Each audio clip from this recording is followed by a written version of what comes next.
Eventually I started to get rapport. It worked out how it's supposed to.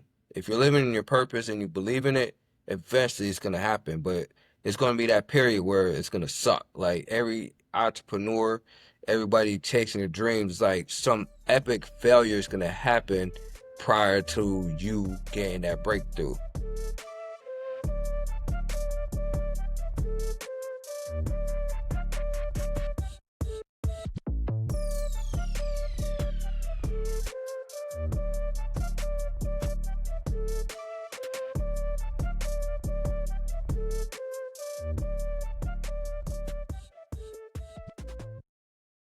What up? This is the Spend No Effort podcast. I'm Jeremy Jennings. I'm here with a very special guest, my guy, Erihii Nyamor, also known as Super Saiyan E, also known as Mr. E. So many other names you go by. How you doing, man?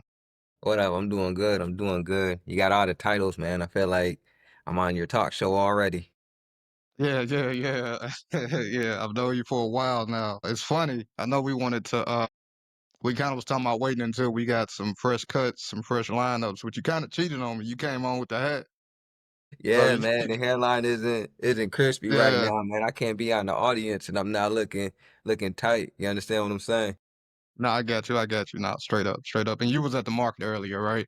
Yes, yeah. It was blazing out there, like 88 out there in the heat, but we made it do what it do. No complaints. No, yeah, and I appreciate you because I know that heat can be draining, and you be grinding all through the week, double time on the weekend. So I appreciate you taking the time out to chop it up with me. Oh, no worries, man. Like I like the background. I see you got your book back there. You got that dope painting. So yeah, man, the Yeah, ambiance yeah, nice. yeah. I mean, it's all right. The artist is kind of an asshole, but I decided to hang it up anyway because it's pretty good. Yeah, I bet his hairline fresh though. Yeah, maybe. No, I don't know. No, I'm joking with you. Of course, you're the artist behind my cover and this art piece behind me, and we're gonna get into that. Straight up. But before we get into that, man, I don't even have to explain why I'm into origin stories with you. You know, we're both nerds, so I just wanted to get into your origin story. You know, Sure. your upbringing, key moments in your life that helped shape who you are today. Absolutely. So you're just trying to get my lore up from the beginning? Yeah, man. What Okay. was your upbringing like? What was your childhood like? Because and we'll talk about this more because you are first generation American. So I Yes, just sir. want to know what your upbringing was like. Yes, sir. Yeah, so my parents, they're Nigerian from a tribe, we're a Tea tribe. I was born in Grand Rapids, Michigan. My mother, my father, so that makes me first generation. First one to be born here in America, for those that don't Uh-huh. know.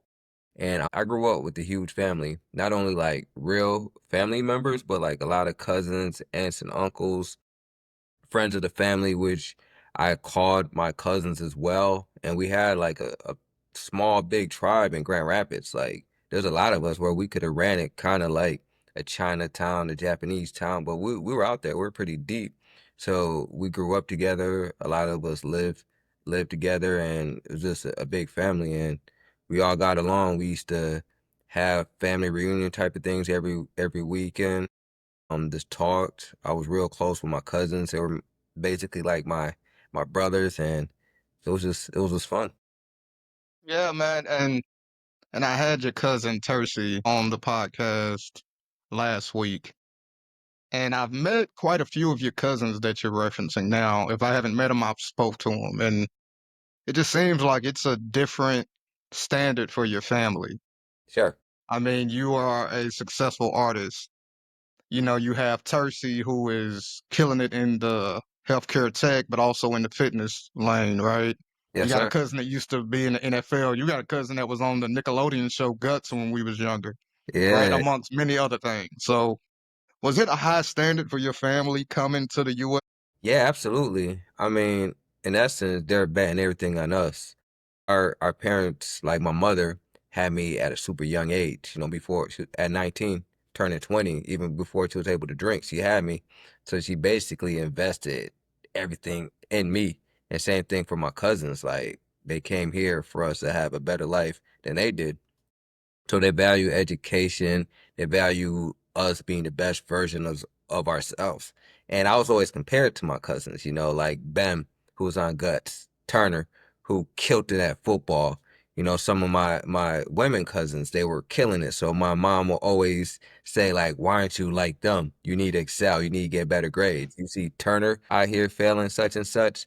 So it's almost like a competition. No jealousy, but we're just always kind of competing against Hmm. each other. Like, all right, so Ben was on Guts. I need to do something equally as dope so his parents could be jealous. So it was Hmm. just like a little fun rivalry we kind of had. And, our parents just had strong work ethic and they had high standards for us that we had to achieve. And we did our best to try to do that. Yeah, it's funny. I don't think I realized it until recently because you and I have been friends now for about 10 plus years. I got to at least virtually meet Cersei. Oh, I've met some of your other cousins, and it hit me. I'm like, man, that's a lot of like success, and it must have been a lot of pressure coming up, like with cousins that are all doing great things, including yourself. I bet you it Sure. was good pressure. I hope. I hope it was good pressure. Yeah, I mean, for the most part, like the ones that I talk to, I don't see us being jealous of each other. Like I said, it's all competition. Like I don't think I was ever jealous of Turner or Tercy. It was more like, all right, I need to step my game up. Like he's in the NFL. Like I'm not gonna be in the NFL. I'm not gonna be in the NBA, but let me be a successful artist. Tercy killing in sales, so let me kill it with this art. My brother becoming a lawyer. I gotta elevate in my field. My little brother engineer, my other cousin purchasing homes out in Ohio. So it was just friendly, like, they setting the bar and then we just keep on setting the bar higher, ascending and trying to be the best version of ourselves. So it always just been a motivational piece for me. And I think that's how it should be, not just with family, but with your peers. You shouldn't want peers that are on the same level or below you, like you want people in a higher level and then that's what you gotta kind of measure your success on. You don't want to be the smartest person in the room, right? Yeah, yeah. And man, as you were breaking that down, I was over here thinking about what your cousins, y'all kids are going to be like, because the bar is going to be set really high now. So all of your younger cousins, your nieces and nephews, the bar is gonna be set like, hey, we achieved this. Y'all should at least achieve what we achieved and even greater, Hmm. right? Hmm. So man, yeah, that's amazing. And I really do admire, as I've gotten older, I admire families that have migrated over here, right? Immigrants, right? Because they have set goals. You all have set goals of greatness, right? Coming over here to achieve the American dream. Yes, And I sir. asked Tercy this. So was that the case in your family, or was y'all like, we're in America, we're going to take advantage of this opportunity? Yeah, I mean, so yeah, definitely education was very important for us. Like our parents is like, all right, you got to go to school, you got to get education, and you'll get a job after all that. Like that was a standard. Like all of us Uh-huh. went to college, all our parents went to college, so college was a standard. They'd have that was a formula. And I don't think just for like Nigerians, I think like anybody who immigrated from here, whether if they're from Asia, whether they're Uh-huh. from any country, Africa, Asia, the islands, like it's always education. They value education and they want us to Uh-huh. get a job after college or whatnot. With me, like I was just drifting. I don't know if I had my purpose. Even when I was in college, like I was figured it out late in the game, kind of what I wanted to do. We had that standard, but I don't know if I really able to live up to it until like later, until like I had to go through some of those growing pains. Yeah, and you found that your purpose is, well, and please correct me if I'm wrong. At least a part of your purpose is being an artist and Yeah, giving absolutely. great art to the world, right? Absolutely. Yes, sir. So when you were younger, were you one of those kids that would spend your idle time drawing? So this is a funny story. I don't even think you know about this, but I Okay. love to draw, right? I love to create. I was in church. I was drawing on the back of the hymns or whatnot, but I wasn't good. I didn't excel. I wasn't the greatest art student in school. Like my art teacher was mean. She used to dislike me. She used to say like I wouldn't go anywhere with my artwork. All my teachers. I remember this one time like I drew this dope Mortal Kombat picture My teacher snatched it from me, ripped it up, and said, I'm not good enough to be an artist. But I love drawing. One thing that came more natural for me was my creativity. So I was always more creative than the other kid. Like I knew how to write great stories. I knew how to convey a creative picture, but I wasn't able to make it look like how it was supposed to. I just loved doing it. I didn't have the innate talent to be able to draw. It's just something that I love to do. Man, I'm not buying that, man, because it's I didn't know you when we were younger, of course, but I was never that kid that could draw. And Sure. I was always jealous of the kids, by the time I was coming up, we was coming up, it was Dragon Ball Z. Yeah. So they would draw. I remember a kid drawing, of course, Goku, Vegeta, a kid drawing Raccoon, right, from the Ginyu Force. I Okay. never could do it. I didn't know where to start. Yeah. So I mean, I ain't got no choice but to believe you when you say you weren't that good of an artist, but you at least I had wasn't. talent early. I wasn't, man. Like I promise you, like maybe I was mid, but I don't think like if you seen like the 20 kids in our class, I don't think they'll be like, Erihii, you're dope. This is what you're gonna be. I mean, I probably drew the most. I probably turned in the most assignments. So like the best drawer, he'll probably have the dopest one and he might just have one. I'll submit like tons. So I was probably the hardest worker. I was probably the most ambitious, but I never was just like that one that was like great. This like anybody could be whatever they want. Like I truly believe that, especially if it's in the creative realm. They just have to have that desire. They have to have that motivation. And I just was Mhm. motivated to be good. My teacher said I couldn't do it, so that was enough for me to like, oh, okay, bet I'm gonna get better some way somehow. And that was it. But it wasn't just like, oh, bro, I came out the womb drawing. Like, I mean, I did, but it wasn't good. It wasn't good drawing. Yeah, yeah, yeah. It's funny. I was literally listening to a podcast earlier. I can't remember who it was, but they was talking about rappers, and they was saying all rappers claim they have a teacher that told them they wasn't going to amount to nothing, right? So in a sense, it's the same for artists, and which Yeah, rappers are artists too, but yeah. more visual artists as well. So you experienced that early, huh? Yeah, absolutely. I was so inspired what a teacher said. I either end up dead or be a reefer head. I'm not sure that's how teachers should talk to kids. Jay-Z. Yeah. Yeah, like, and this happened to a lot of my cousins. This isn't a woe is us story, but like, we're born here in America. We spoke English. Some of us don't even speak the native tongue, but we'll get picked on. Like the teachers, like I remember the teacher will say to my mother, like, understand what he's saying because he has a thick accent. I'm like, thick accent? Like, I was born here. What are you You were talking born about? here, right? You were Yeah. born here, And yeah. I remember the art teacher was saying, we used to like say little slick stuff like, we don't draw stuff like that in America. I know you're used to doing this like slick, like trying to get at me, and it wasn't like that at all. So yeah, it was like the teachers. I had a few good teachers, but like early on, it was a lot of them like poking at me, and I didn't realize it until like I was older and started getting teachers that were like doing their job. That like, damn, those teachers I had early on were trying to pick on me, huh? But Mhm. yeah. So, and that was, do you think that was because of your skin color or because you was African? Yeah, maybe a combination of both. Yeah, maybe because I was African. Like my parents had thick accents, so and then my name was Erihii, and I didn't dress as well. My parents didn't know how to dress us, and I had the little BB head, the BB naps. Is that what you said? And Yeah. yeah, so BBs, yeah, yeah, yeah, yeah, BBs, yeah. right? And then maybe because I was black, so I don't want to go to the race card, but I think it's probably a combination of all that, but.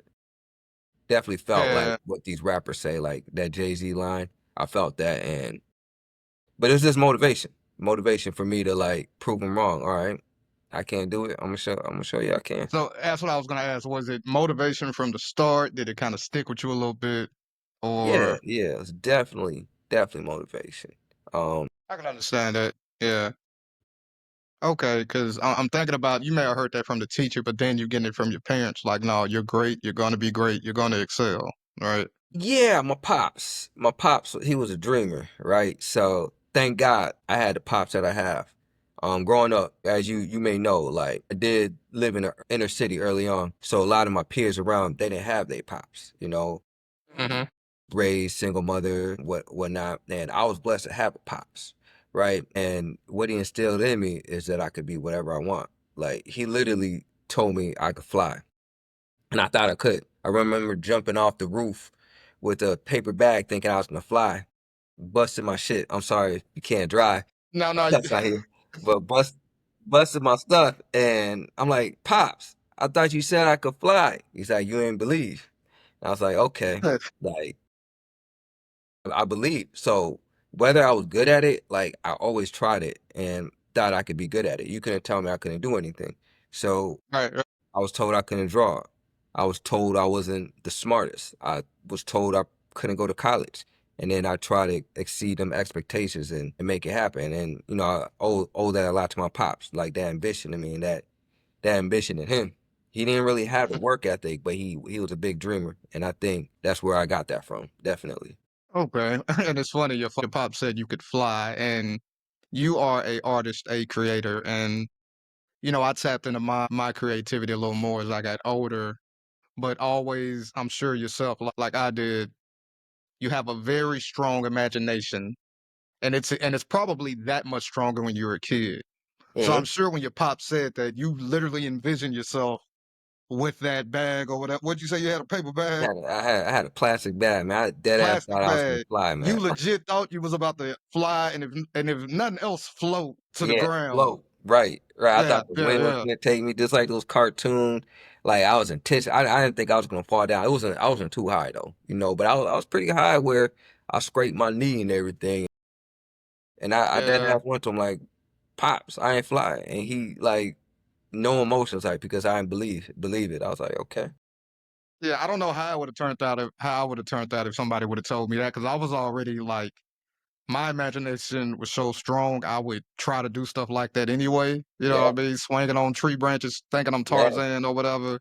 So if Hey, somebody would have told me that, I might have went like off the roof. bro, hey, we do wild things as kids. Just think about it. It's a blessing that we're alive because like Yeah, children, like we doing backflips off of roofs. We're going 1,000 miles down hills with our bikes with no hands. We're doing wheelies. man. We're just diving on in water Yeah, that's shallow. We did wild things, like I know it's yeah. probably like that here in Nashville, but Grand Rapids, bro, like it's crazy that we didn't break major bones like that because we did wild things. Yeah, it's wild, and you really was just trying to find something to do, trying to occupy yourself. Yeah. Jumping off of like using a wall as like you remember those games, or even on a cartoon, someone would use a wall as like a platform to get an extra jump, doing things like that. Yeah, bro.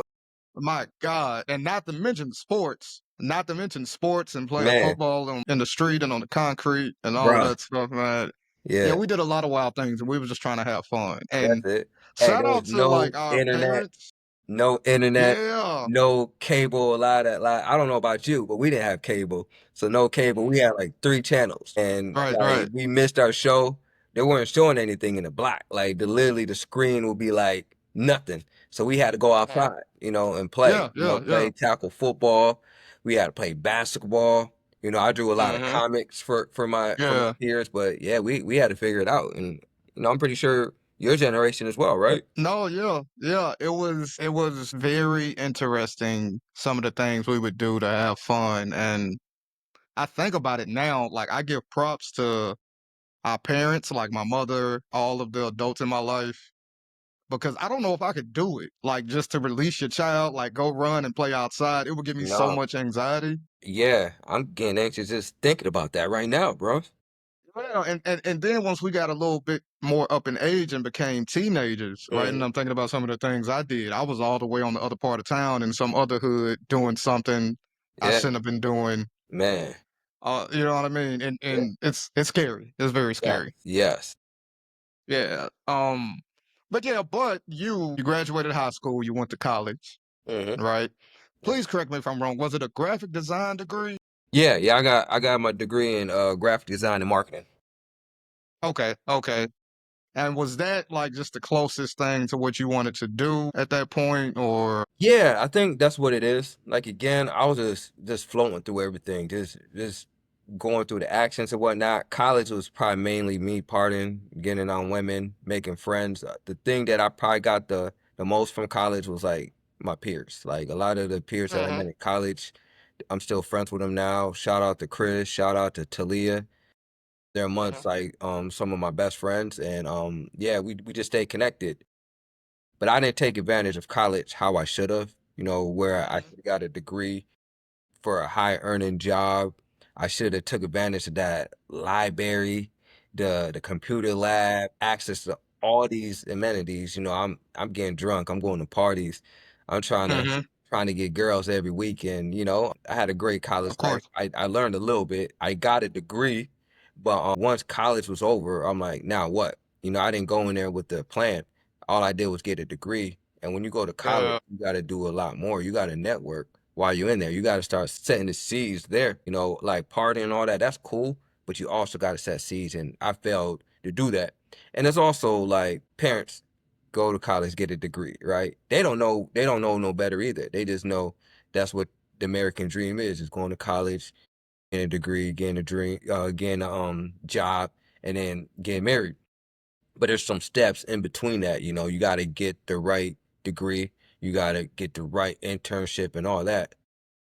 mhm, 20s was like when I life hits. And like, you're not yeah, getting one. I'm living with my mom, you feeling like a loser. You got to figure it out. That's when I was like, mhm, all right, what did I learn in college? How can I use this degree for my purpose? What is my purpose? So I like to mhm. draw, but how can I generate income? How can I monetize this artwork? And yeah, I figured out like late 20s, like how to do that. And it started out like within. Yeah, yeah, and that's what's scary, right? You're in your 20s, you're grown now, you had this idea about what your adulthood was gonna be like, and you look up and you're still living with your moms. It's a very humbling thing, Hmm. and I remember being like that as well. It's like, okay, and I hadn't even finished college because I went to college for about 3 semesters, then I withdrew, and I was like, "Man, I gotta figure something out." Like, I'm in my 20s now, I gotta if nothing else, Imma just start with going back to school Hmm. or whatever. Hmm. But, yeah, that's a part of the journey, and what's funny is you and I were different in the sense that you are a first generation American. I'm not, right? Hmm. But at the same time, your parents are pushing you to go to college. I'm a first generation college student. Hmm. It's no blueprint for neither one of us, Hmm. right? You can go to school, you can get that degree, but how to maneuver in this professional world, it is no blueprint for us. And we were just kind of figuring out, as we went. Right. Right. Right, right. And then just think like when I graduated, I was older than my mom when she had me, right? So just think about that. She wasn't even like developed and she was a parent, of two, Yeah. right? She doesn't know no better herself. So when Mhm. my teachers are telling her stuff, like of course she got to believe what the teachers are telling them. Oh man, my son is behind. Like it's obviously something I'm doing wrong. There's obviously something wrong with my son. She's not thinking like Mhm. I'm necessarily getting targeted or getting picked on, like because she doesn't know no better, and she does like like our parents don't know like the blueprint of like how to navigate through this culture because like Right, you say right. you're the first generation and I'm a first generation, and they're all similar in a sense like that. But we figured it out. Yeah, and it's funny, man, because I'll even tell you this, and I've said this to you offline, but I can remember when I was in my master's program, and this is when my mother was still living, God rest her soul. And I can remember she was just talking about my younger brother and I.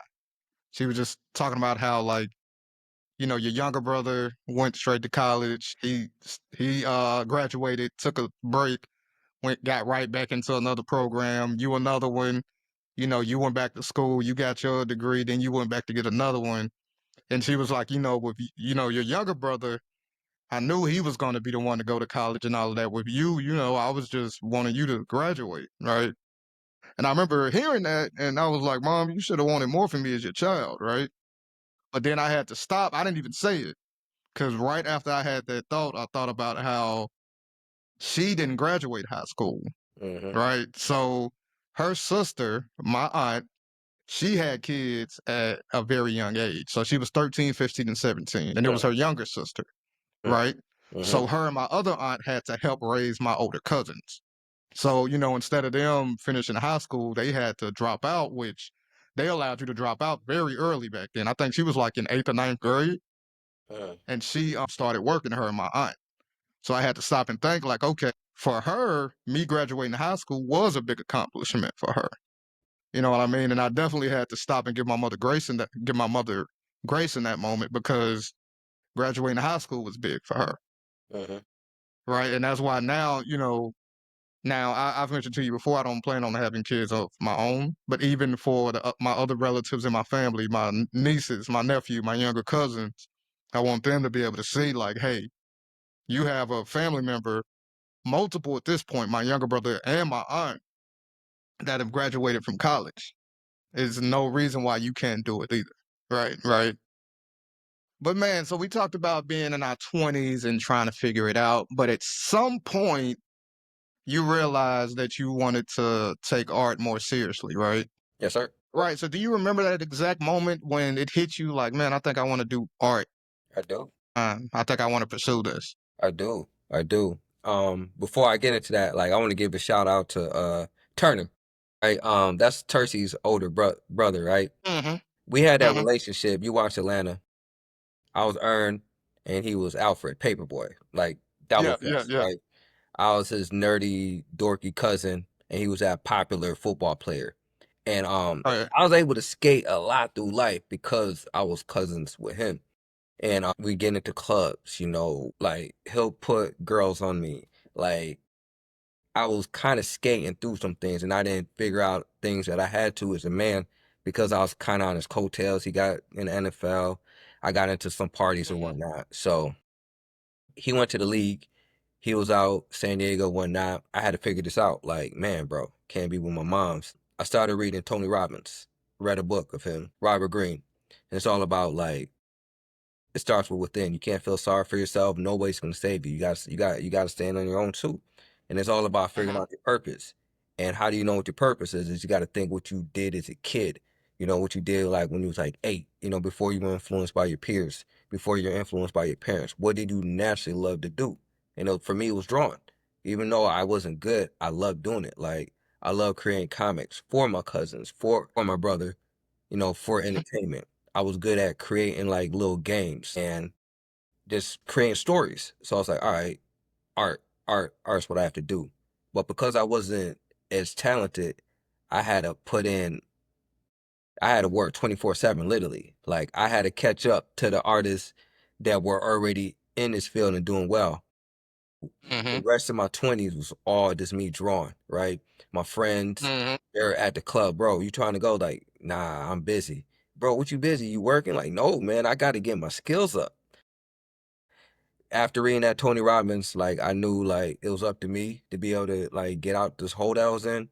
So it was drawing, like getting good at this drawing. Like I knew this what I knew I wanted to monetize it. So I started modeling artists that had the career that I wanted, follow their pages, adding them as a friend, doing what they did, working on my skill set, read a lot of books, Tony Robbins, Robert Greene, Napoleon Hill, I think. Yeah, Napoleon Hill, Think and Grow Yeah. Rich. Yeah, Pablo, I'm talking Quelo, yes, The yes, Alchemist. yes, yes. So just reading. So like I was just pouring into myself the best I can. Like I was way behind the curve, so I was playing catch up, at this time and you know. Yeah, and it's funny because I remember feeling that way. And you are a few years older than me, and I met you around that time I was feeling that way. Hmm. And it's always like that, right? You don't know how young you are until you meet someone that's a few years older, or in some cases much older, and Hmm. they tell you like you don't know how young you are, Hmm. and you don't know the opportunity that you have right now, right? So at that point, okay, you realize that's what you wanted to do, and like you said, you came up in Grand Rapids. Yes, sir. What? So how long after that were you like, okay, maybe I should make this transition to Nashville? Good question. Great question. So originally, I knew needed to leave Grand Rapids. Like my cousins and stuff, they had already left, and it was just me, and then a few peers I grew up with, and they weren't really going the direction that I wanted to. They were content with being with Grand Rapids. Cool. Some of them were married. They had good jobs, and I don't think. I could have done what I wanted to do in Grand Rapids. And so I knew it could have been Nashville, it could have been New Orleans, could have been Indianapolis, it could have been anywhere. But I just Mhm, knew I had to leave Grand Rapids. So my brother, who was here, shout out to my brother Armon, he was here before me. It's like, hey, Nashville's popping. And this is 2013. You should like maybe make that transition here. And my cousin, he mhm, already played for the Titans, so I was familiar with the city a little bit. It was dope when I visited. I liked it. I was like, yeah, sure. Like mhm, Nashville is cool. So I came out with the plan. Like, all right, I'm gonna save this amount of money. My brother's gonna let me crash with him, but I want to make sure I give him X amount of dollars, like mhm. rent. I'm gonna go there.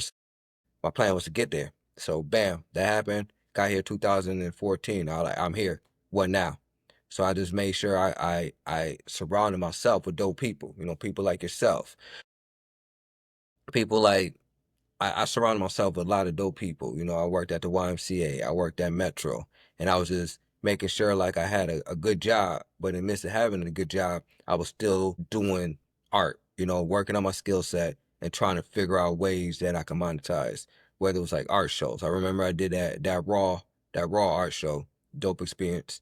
I did my first Comic Con Wiz World, dope experience. So it was just getting here and doing what I didn't do when I was in college, making sure I was networking, making sure I was building a rapport with people. Like, man, I had to like really learn how to converse and talk to people, like learn how to listen and do everything from scratch, man.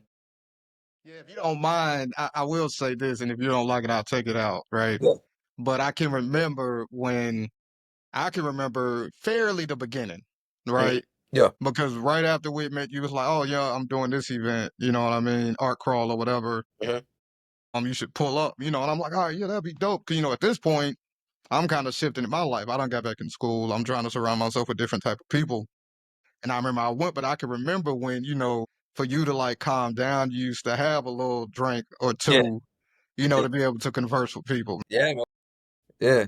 I relied on that liquor courage, man. I learned that in college, man. I drank a lot, not on some alcoholic type of stuff, No, no. but definitely like I had to get that liquor courage, lose inhibition is what they said, and like man, it used to be difficult for me to talk because I'm naturally an introvert.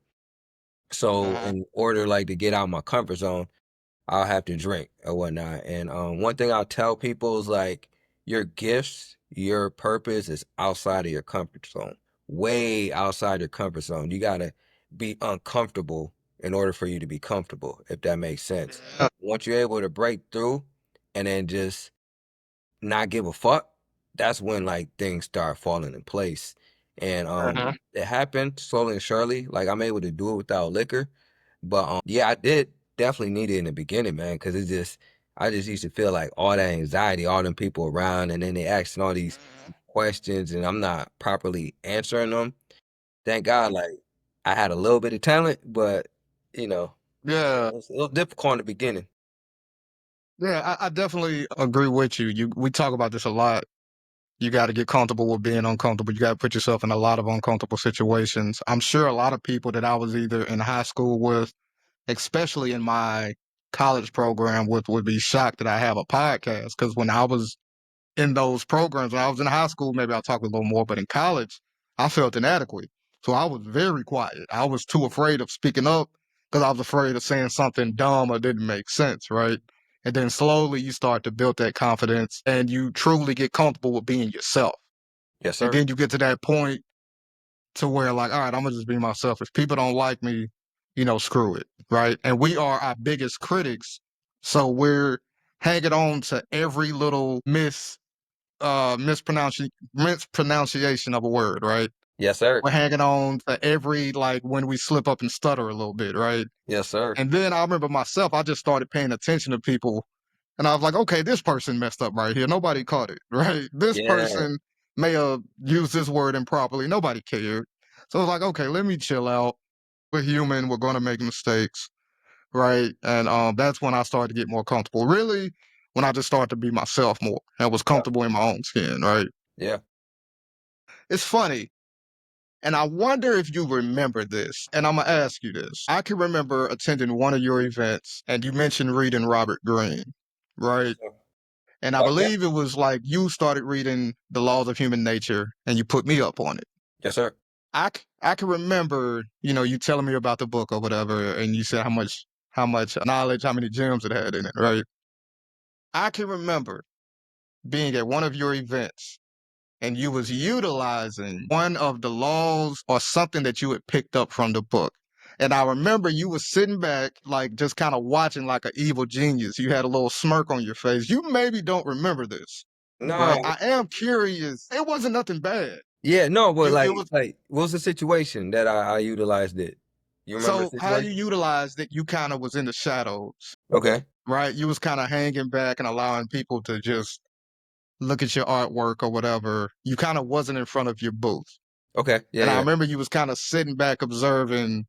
I can't remember, and I think I may have put it together what law it was, but I can't remember. But I remember you was kind of sitting back, in the background, like in the shadows, if you will. Yeah, I And think you I was just remember kind this. of Yeah. okay, and you was Yeah. kind of watching people go to your art and like, who is this? It's like building mystery, Yes, sir. right? And Yeah. it may have been the art of seduction a little bit too. And I remember you was just sitting back like an evil genius, like watching it work. Yeah, no, I remember that. Like they're admiring it, and then I was just like talk about the piece, and then they're like, "Who's this?" Talk about the piece. Oh, that's my artwork. And then I just watched them shift, like the energy. Like, oh, this is you. And then I was able to generate a sale. But yeah, kind of building that mystery and that I forgot what law that is, but that was definitely something that I you got from Robert. Yeah, and I remember it, and I was just like, this MF, man. I'm like, you over here. It was funny. It was real funny, but it's always a great feeling when you see something that you've been reading and you put it Yeah. into practice and it actually works. Yes. Yes. You know what I mean? It's like, man, this actually works. Yes. But when you got here, and you mentioned you worked with the Y, Yes, sir. and then you became a teacher, Yes, sir. right? Because you still got to live, of course. And then ain't no telling how many hours you were putting in, right? Yeah. At what point did you make that decision and take that leap of faith? And I guess what was your mindset when you decided to take that leap of faith and like, all right, I'm gonna resign from my full-time job with benefits and I'm gonna do my art full time. So I'm gonna say this to any entrepreneur or anybody who wants to do that, like you don't know. It's always a leap of faith. There's never a right time. There's never the right amount of money saved. There's never no hint. Sometimes you just gotta do it, right? But for me, I was still doing art. I was working 40 hours, but I was probably still doing 60 with art. And I was missing some deadlines because like I'm at work. I'm at Mhm. school and then I'm getting emails and texts. Yo, such and such. They're trying to communicate with me, but because like I'm at this job, I can't answer a call from a client. And I had some pretty big clients at the time, and I was like late, missed some deadlines, and sure, I got it complete and they're happy, but they probably didn't come back for my services because like I wasn't able to hit some of those deadlines. And I realized like this one guy put his neck out for me, for his company, and then I wasn't able to hit it like that. And I was like, dang, bro, I missed Mhm. opportunities. Is either be comfortable being a teacher, which I kinda like, or do this art, which I know for a fact is my purpose. So I was like, all right, let me go ahead and do it, right? And it was messy at first. Like again, there's no right time. Like, that first few months, first half a Mhm. year, like bro, I was broke. I was lonely. I almost went crazy. Um Mhm. Eventually I started to get rapport. It worked out how it was supposed to. If you're living in your purpose and you believe in it, eventually it's gonna happen. But it's gonna be that period where it's gonna suck. Like every entrepreneur, everybody chasing their dreams, like some epic failure is gonna happen prior to you getting that breakthrough, right? Mhm. My Instagram page is decent. I got a good amount of followers. I got celebrities, athletes, porn stars that follow me and they comment and Mhm. like I could DM them back and forth. So I was hoping like once I quit my job, I could like get enough commissions until it's time for me to do the farmers market. I had got hacked. So like all those I remember contacts that. that I had, like I lost. And then I got hacked the day that I put in my 2 week notice. So I'm like, oh man, bro, like how am I Mhm. gonna network myself? Like I'm over here blaming people, like, bro, like you got me. I don't know, I'm blaming everybody but my fault, by myself, right? Right, right. But I was just like, all right, you know, it's gonna work out. I have faith in the system. I have a faith in a higher being. Go with it. But like the last day, literally the last day of my job, of me teaching, like I figured out how to get my IG back, right? And it worked out eventually. So you're gonna go through that period of testing. You know, God's gonna see how big your resolve is, and if you could stay, yeah, bro, this is it. He'll give it to you. You know what I mean? Like the hardest battles go to the strongest soldier. You know, you got to build that mental fortitude, and you're gonna get tested all the time. And if you could stay stoic, stay smooth within that test, and that's when all the blessings start coming. But you just gotta have strong faith in your skill set and God above. And I don't mean to be all Yeah. preachy and all that, you know. No, no, no, man. But I can remember that. I can't remember it being around that time. I didn't know it was like a day that you put in your notice. I couldn't remember that part, but I Hmm. do remember when your IG got hacked. Yeah. And initially, because I remember one of my old like social media pages got hacked, and it did suck. You know Hmm. what I mean? And at first, I didn't realize how critical it was. And Hmm. then you told me, you like, no, all of my contacts, all of my art, all of the people I've connected Yeah, with. bro. Yeah. Like I relied way too much on my Instagram. Like I got it fortified where I got the two-way. Make sure your two-way authenticity is on. Make and don't just Hmm. rely on IG. Have like other social platforms. Have your own website. You know, we shouldn't rely on other entities because that could get hacked in itself. So just make sure your stuff is backed up, especially if you work digitally, like you with this podcast. Just make sure everything is thorough. Be careful with like how you communicate. Do everything through email. You know, there's certain things I had to learn, so I had to go through all that, so I didn't move so reckless or whatnot. But yeah, it was crazy. But at the same time, I shouldn't have had to rely strictly on that. You know what I mean? But it was a lesson Hmm. learned, and I learned Yeah, and you've learned some lessons. What do you think is the most important lesson that you've learned since being a full-time entrepreneur? consistency. You got to be consistent because not no 2 days alike, not any opportunity is gonna be alike. I might go to a show, make buku money. I might go to that same show next year and make half as much. You know, it's just like timing is everything, consistency is everything, and you're not gonna have like one big breakthrough. It's like a collective of routine. Hmm.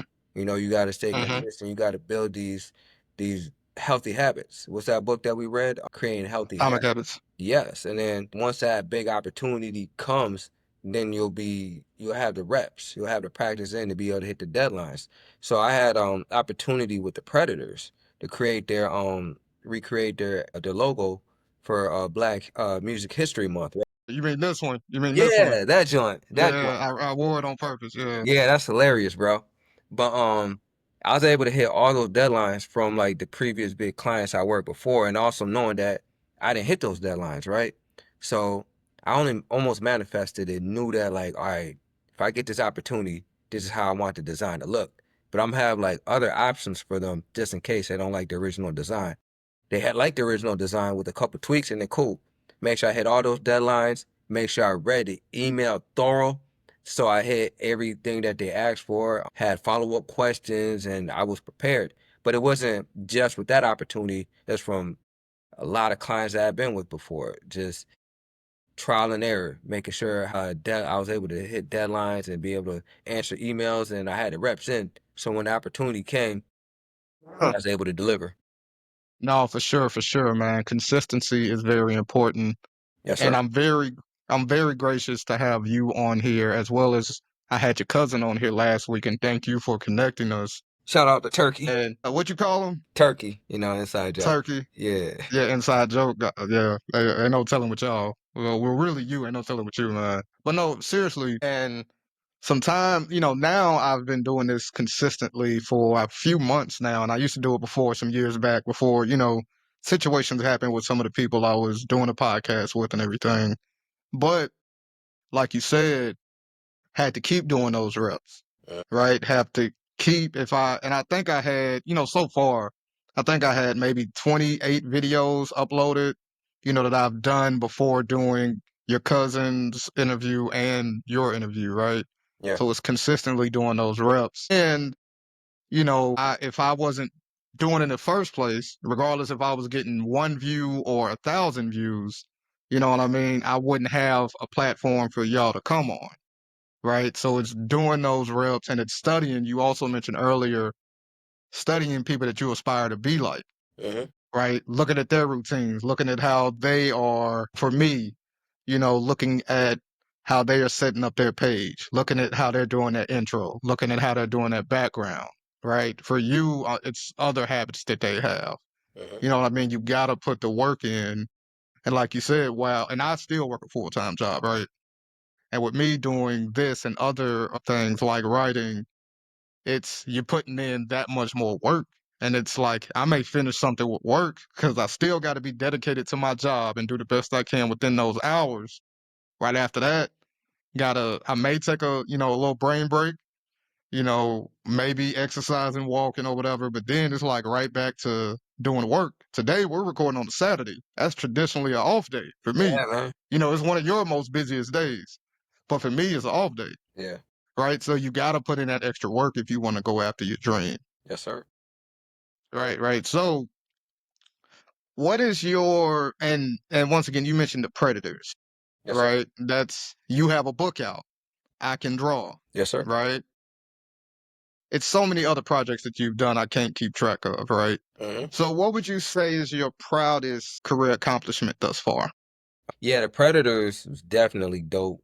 Cause that opened a door for a lot of other clients that I'm getting now. It got me on the news. People are reaching out to me and like people like legit like the design. It's not idle compliments. Like, bro, that's one of the dopest designs I ever seen the Predators do. Like, where can I get a Mhm, jersey? So that validation, I don't need it, but it felt good, kind of hearing that, from people who don't are not even necessarily my peers. I also got a comic that came out this year in March. It's called Yas and Yen. It's about a emo angel and a cute demon.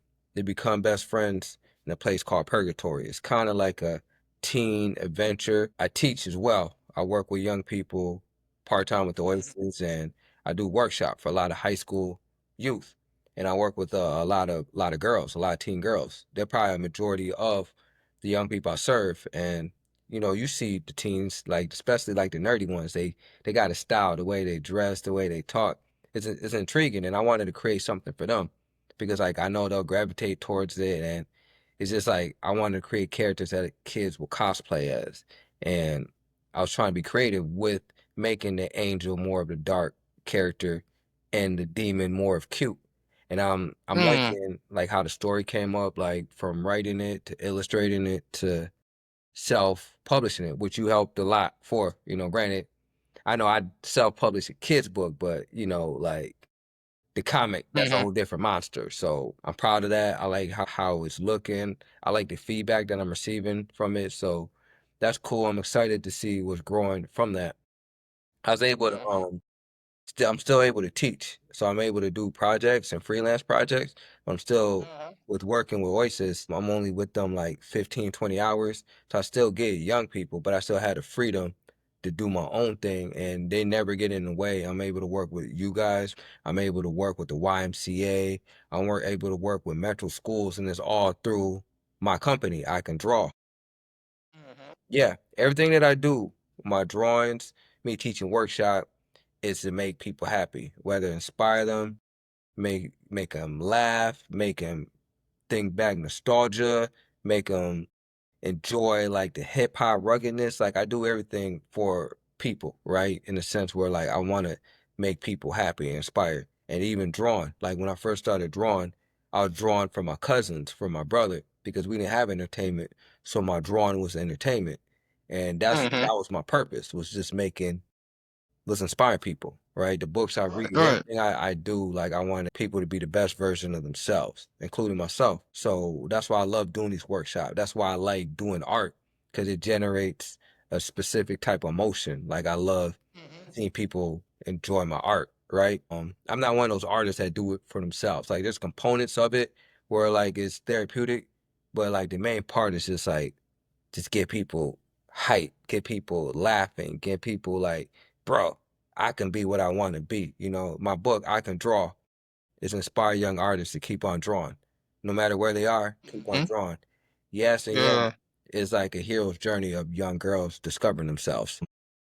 I'm working on a motivational book that I want out 2027. Right, right. Everything I do is just to get that emotion, that positive emotion from people. Yeah, man, and I agree with that 100%. And with everyone, right? Especially the younger people, because they're a little bit more open to what you have to say at times. But you see a young person, as you mentioned, the young artist, you want to pour into them and show them like, hey, you have a path in this world of being exactly who you are, Hmm. by being authentically yourself, Yes, sir. right? And I think that's very important. And as much as we try, we got to try to inspire adults to do that as well. Yes, sir. And we've talked about this before. A lot of people aren't true to themselves. They're afraid of being their true, authentic self because of what their peers may think. Even now, as we are adults, people still fear that, Mhm. right? And it wasn't until I embraced my authentic self and really stopped caring about what people think that was when, my path shifted. That was when I found happiness. That, of course, and holding myself accountable, which we talk about a lot, right? But that's why it's important to continue. What we do is to create this lane to show people you can create whatever you want in life, Literally. essentially. You know what I mean? And your dad, told you, you can fly. Now, granted, for anyone that's listening, of course, they don't mean jump off a building, but you can achieve flying in some way, Yes. right, man? Mankind has shown that through planes, through gliding or whatever the case may be, right? So you can create and do anything that you want to do in life in some form or fashion, Yes, sir. right? But man, we talked about being on our purpose and chasing our dreams. I'm gonna ask you this: is there a such thing as free time? Free time. I try. Like, I think we should have free time. Like, for simple fact, God rested after He created a whole world and universe. He rested on Mhm. Sundays. I do, despite what they say in these rap videos, you'll sleep when you die. Like, I get 5 hours of sleep every night, right? I get 5 to 6 hours of sleep. I'm trying more and more to rest because if you don't, your body's gonna choose a day you rest, and you're gonna be like rest on the day that you really need to get shit done. So I'm trying to do Yeah, better. I'm always drawn because I still feel like I'm behind on that. So let's say I'm enjoying like watching TV or something, I'm still gonna draw, right? Let's say if I'm talking to like a peer or mom on the phone, I'm still gonna draw. So like I'll sit back, I'll watch a few series. I work out a lot, so within working out, like that's a therapeutic thing, and that's a time when like I'm resting. I meditate. I meditate in the morning before I go to sleep. So it'll be like 10 minutes with me just in quietness trying to figure it out. I do uh-huh. vacation. I have fun when I vacation. So I do rest despite like it seems like I be working all the time when I'm talking to you. Like I do chill. You have to. Like there's no such Yeah, thing as somebody that don't chill. yeah, yeah. And I'll say at times, and I'll ask you this, because at times I still feel guilty when I'm resting, right? And so is that the case with you as well? Absolutely, absolutely. Like right now, we were talking to this like earlier before we hopped on here. I'm pretty caught up with all my projects. I got some commissions on deck, but like the due dates a while. I finished a few. I just got out the market. My inventory is pretty good. I'm all set. Got my schedule set for next week, so I have some downtime to be able to like maybe watch a series. I haven't watched Squid Games yet, but I'm like bruh, what I'm saying? Like I'm still behind. There's still some things I need to achieve. So should I be resting? Like set myself up to get some of Mhm. these things that I want? Like, this is like time. Cause again, I felt like I wasted like my 20s. So I Right, gotta like right. make up ground for what I should have been doing in my 20s to set me up now to be good. So that's what sometimes Yeah. I be thinking about. But, you know, I'm overthinking it, and if you're thinking like that, you're overthinking it. Like Yeah. What's for you is always gonna be for you. Yeah, it's funny because and I was talking to you pretty much the whole time, the process of writing my first book here, Anxious for Your Love, that you did a great cover for, right? Appreciate it. And I remember, yeah, yeah, very much so, man. But I remember, and it hit me recently that I didn't even initially promote it as much as I should have because I was already thinking about the next story. It's like, okay, this one is out. Not only did I not rest, I didn't promote this one as much. And I'm already like, okay, what's the next story? Right now I got this, I know how it goes, know the process, what's the next story? Yeah. Right. And even now, my lady and I, we had took a trip to Gatlinburg about a month ago or so, and I took my laptop and I'm writing, working on like, what I'm working on, which is my next book and a TV pilot or whatever. But it's tough, when you're like I told you, you recommended a lot of shows for me to watch, for me to binge watch, at least a couple, right? And it's like, I don't know because it's man, that's a lot of time, man. That's like 8 to 10 hours of binge watching something. And as much as I would do that before, it's like now it's like, yeah, I don't know, man. Binge watching is a lot of time you're committing to. And I know if I start it, I'm gonna want to finish it just for the art of the storytelling, Yeah. right? Yeah. See, I think with you, when you watch something, can you work as you're watching something? Can you And multitask? that's the tough thing, because for what I do, Yeah. it's hard because I know you are a different type of artist. You can draw while you're watching it. Me, I'm a writer. It's hard for me to Yeah. write, We're using you different know. sides of the brain where it's Yeah, like right. when I'm drawing, it's like the right side of the brain, right? And then when you're Hmm. reading, when you're doing stuff that you got to register the information, that's the left side of your brain, right? So if you're over here Yeah, trying to watch something, trying to register at the same time you're typing it, that might confuse you. You know what I mean? yeah. So it makes sense. Like I can't read and listen to music, like unless it's like No, me neither. no Yeah, lyrics in it, right? yeah, So yeah. I But totally it's understand. I'm out. Yeah, yeah. And I think about because I want to write and do TV shows and everything. I think of it as a different lens. So now I'm kind of watching. Okay, what camera angles are they using? Right? Yeah. How are they telling the story? Yep. How are they starting off? What is the save the cat moment? Right? That's a book about story. A very good book about storytelling. Yeah. But looking at the character arcs, and it's funny because now I'm at a point, and this is just from watching so many movies growing up or watching so many TV shows. I be with my lady, and I pretty much call out how the story's gonna go like 95% of the time. Yeah. Or like we was watching a show and I told you about it, it's called Poker Face, a cool, funny show. And I remember watching it, it was like a couple of episodes before the finale. And I remember telling them, like, wouldn't it be dope if this happened? And pretty much it exactly happened like the way like the plot twist it happened exactly how I said it should happen. Right. So I Mhm. kind of look at it like that now. And when I just want a brain break, and I would even feel guilty about this, right?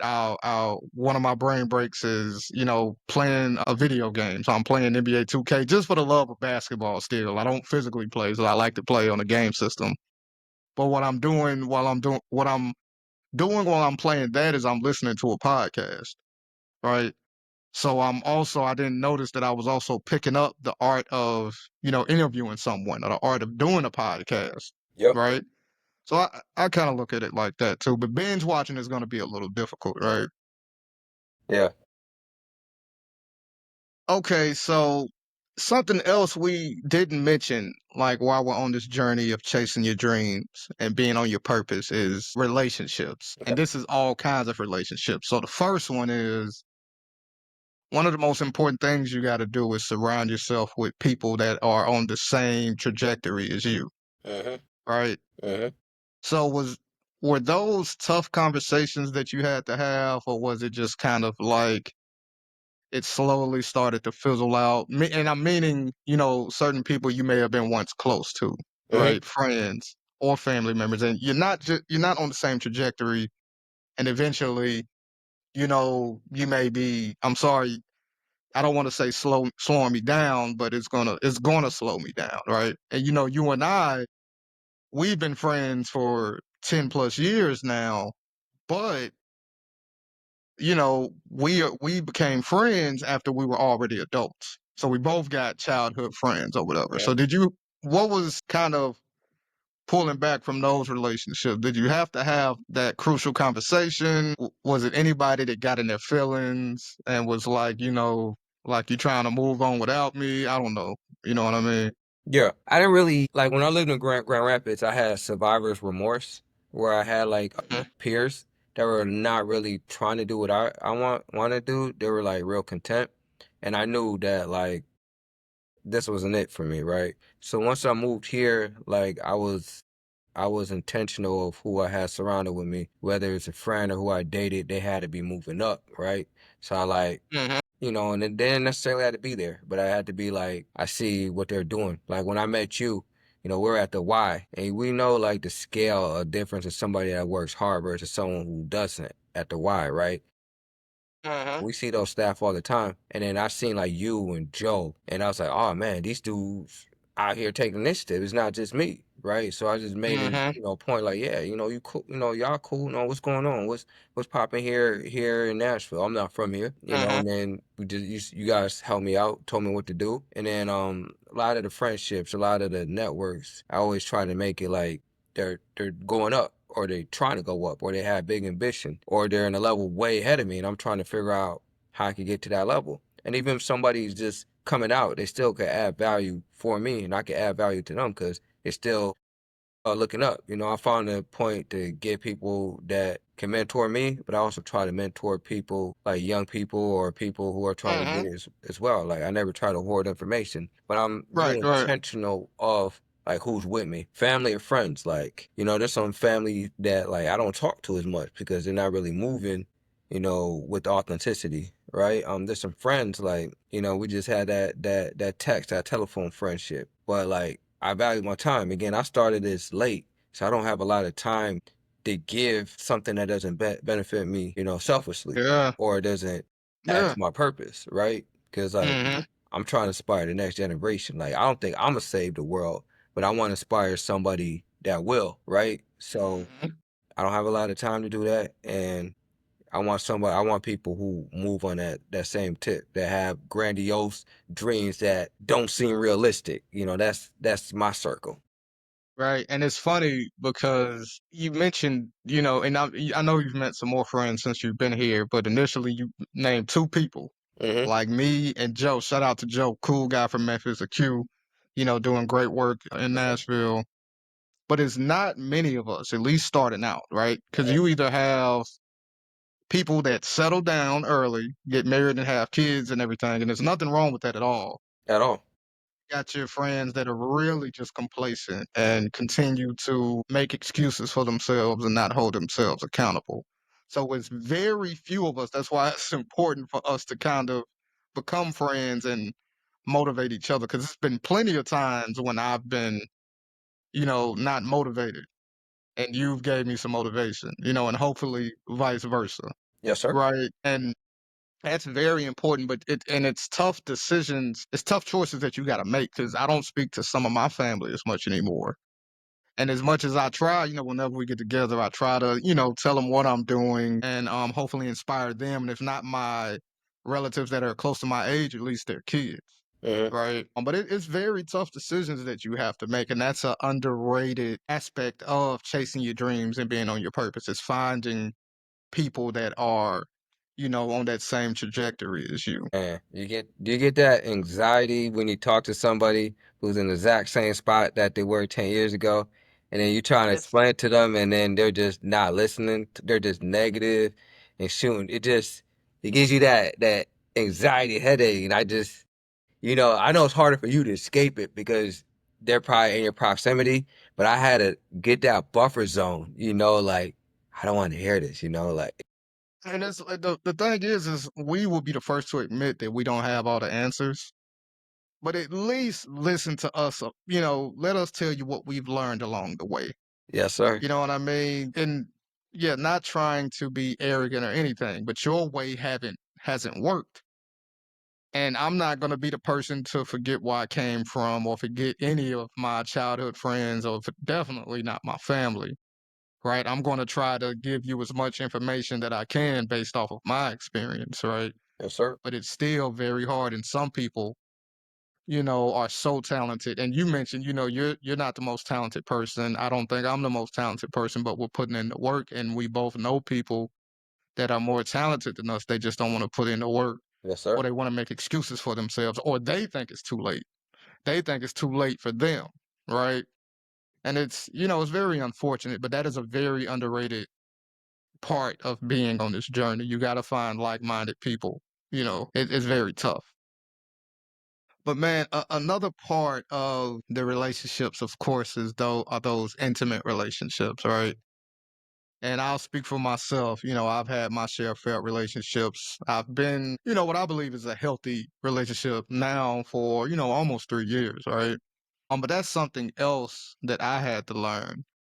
It's very tough, and I had to learn it the hard way. It's very tough to be in a relationship and chasing and being on your purpose, right? And chasing your dreams. It's very difficult. What is some advice you would give someone that's trying to date? Because we talk about dating, we've talked about this a lot. Hmm. Don't be out here trying to date when your life ain't together, if you're still Yeah. living with your moms, Yeah. right? If you're Absolutely. not making some good money. If you're not making money, you don't need to worry about women. You need to put your head down and grind Yep. and stay on your purpose, Yeah. right? But what advice would you give someone? Because it's ups and downs, Hmm. and even if you do get to that point to where you're making money, you're making a good living, you got to be sure to pick someone that at the very least understands your purpose and understand your dreams, because it's not pretty. There's going to be times where they want to chill and watch TV and lay around, and it's like, no, baby, I got work to do. Yeah. Absolutely. You know what I mean? So when But you yeah, and I talk in your audience, we're old school in the sense where like we believe like men should provide and protect, right? hmm, So I'm gonna speak from that angle, right? And in order for you to do that, you got to be on your purpose. right, You're gonna be able to monetize and be the best version of you when you're on your purpose. So your purpose is a path, a journey, and whoever you date got to be within that journey, and you got to continue that journey. You can't stop, and try to get them on your path. You can't deviate and go on their path. Both y'all have to be going to the same direction. And who you pick, who you marry is like more important than the journey itself, because that's gonna like almost define yeah, you, right? So they got to be on that, and they got to understand you. And that's difficult, especially if you do it later in life. It's a challenge. We understand like the state of things now, like it's even more difficult than it was 10 years ago, right? yeah, yeah, And I'm not dating anyone now, but what I will say is like you just gotta trust the process, and you gotta trust God above. Like it's gonna happen how it's supposed to. Don't think meet somebody and they're dope and then you stop doing what your purpose is, because they're attracted to you on your purpose, right? And when you're not on your purpose, you're automatically gonna be losing attraction, right? Like yeah, I'm at the market, I'm doing this. Let's say I'm missing days at the market to hang out with her, like she's gonna lose yeah, traction yeah, in that. Like I gotta be at the market. And if she doesn't understand that, she's not for me. She's not for you. You understand? So you right, should right, never whoever you date should elevate where you're already at. Not keep you right, stagnant, right. not below you, but it got to be on that trajectory. Yeah, I agree. They got to be understanding that you got to constantly communicate, right? You got to constantly communicate it, and they got to be understanding to the point to where you being on your purpose may not have no immediate financial gain, Uh, right? So right now we're recording this on a Saturday evening. yes, sir. You know what I mean? I thank God I have a partner, a lady who's understanding that I'm taking time out on our weekend that we would be spending together to, do something that I'm passionate about. And I am truly grateful for her. You know what I Yeah, mean? Shout out to her. yeah, yeah. But that's very important. Another underrated aspect of it is when you decide to date and you're being out there, trying to find the right partner. You got to be intentional about that aspect of it too, about that characteristic of your partner. Is your partner understanding? Are y'all on the same trajectory? Mm-hmm. You know what I mean? Is your partner on their purpose? Mm-hmm. Right? Because that's something else I've had some very, I would say, borderline, if not even borderline toxic relationships because, the person I was with didn't understand my purpose, but I also didn't communicate it as well as I should have, Mhm, right? And that's something you have to do as well. You got to communicate that and got to be upfront and got to be firm in it. mhm. Not even after the honeymoon phase, right? When your partner get to asking like, "All right, I want some more time. Like, what are you doing? Come over here and kick it with me. Come play with me," or whatever the case may be. You gotta stand firm in it. Like, I love you, and you gotta make that sacrifice. Who wouldn't love to be laid up with someone that they are attracted to? But you gotta sacrifice that because you gotta put in the work. Yeah. Yeah. Um. But man, okay. So these are, it's kind of a two-part question, but these are the final questions I'm gonna ask you. Okay. All right. First question: what is your deepest fear? Deepest fear. Man, I try not to fear anything but God, man. It's like I'm not afraid of dying, but I'm afraid of not trying, right? Like I don't want to go out and then I didn't give it my all, right? Like I want to make sure that I left no stone on because I felt like I wasted like the first half of my life. Like he's not really on my purpose of trying to figure things out. So like this part of my life, I want to make sure like I go through every door possible, meet the people, touch the people that I'm supposed to do until like it's over.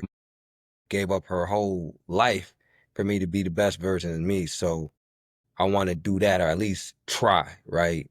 Go out like at least I tried. Yeah, my biggest fear is like not trying my best. Right, right. Definitely understand that, man. Definitely understand that. Okay, final question. What is your ultimate life goal? Okay. Man, so I love what I'm doing at this current juncture of my life. Like I love my life. Life is good. I'm like immense gratitude that I currently have. Like my friends, my family, like my occupation is great. But I want to do it like on a larger level. Like the comic, like I wanted it to be published by some big publishing company, Image Comic. I want it to be out there, have its own series, kind of like Invincible on Amazon Prime. I want to continue to touch young people at universities. I'm at high schools. I'm doing workshops. I want to do it at Vanderbilt. I want to do it at Belmont, right? I want to be able to employ like friends and family, young people. I want to be able to generate income for like my closest friends, give them opportunities, open doors for like the young people we got out in North Nashville, the young people have out in East Nashville.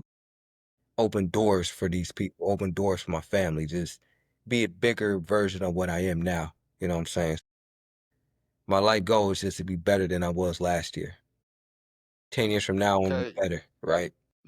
man, I not only hope, but I know you're gonna achieve that goal along with any other goals you set out to do in life, man. Really appreciate you coming out to, well, coming on this platform to converse with me. Man, my opinion, you're the best artist in town.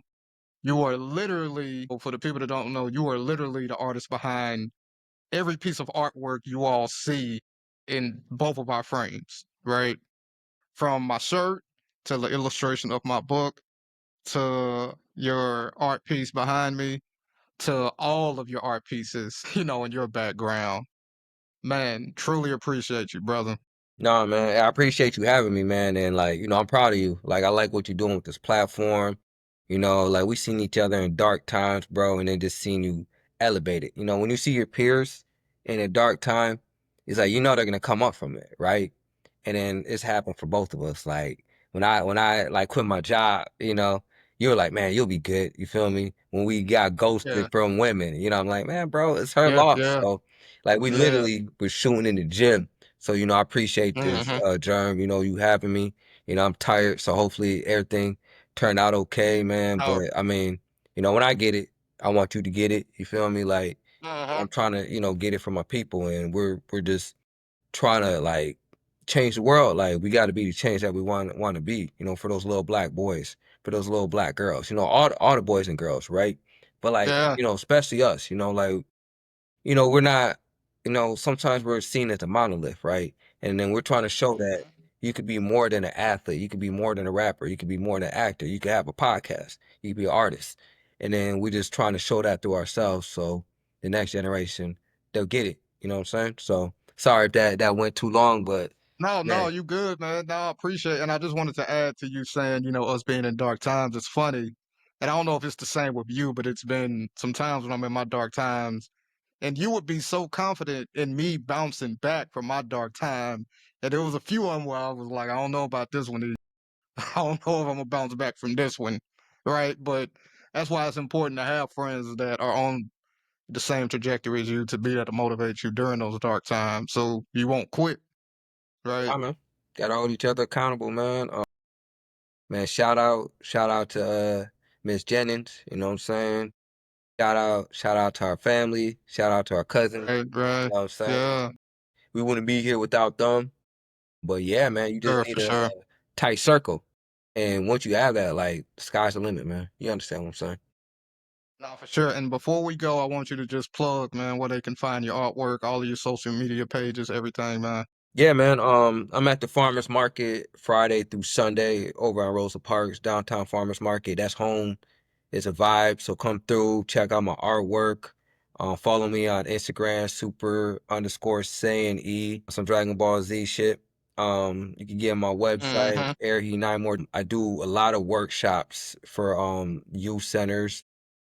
So yeah, just email me, man, if you want me to lead a workshop for your young people, adult. I'm gonna start doing adult ones. I'm just trying to motivate, inspire. Like I'm here in Nashville, so while I'm here, we about to elevate the city. You understand what I'm saying? And we must, right? So, no, I appreciate it, man. And I know a whole lot more big things that to come. Spend no effort, Already. straight up.